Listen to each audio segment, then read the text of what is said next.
Në aksin rrugor që lidh Shkodrën me Moriçanin është goditur një rast i kontrabandës së madrave, ku shërbimet e drejtorisë vendore për kufirin dhe migracionin kapën në flagrancë një automjet që transportonte madra të dyshuara të kontrabanduara nga Malizi. Drejtuesi i automjetit, shtetasi me inicialet FL, 46 vjeç, banos në Shkodër, u arrestua për veprën penale të kontrabandës me madra të tjera.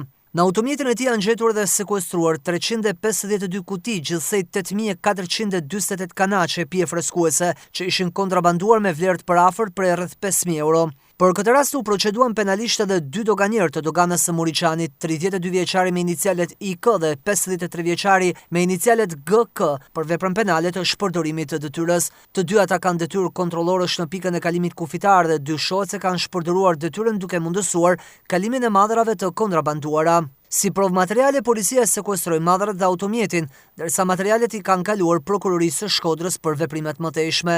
Drejtoria vendore për kufirin dhe migracionin vazhdon të intensifikojë kontrollet në pikat e kalimit kufitar, me qëllim parandalimin dhe goditjen e aktiviteteve të kontrabandës dhe krimeve ndërkufitare.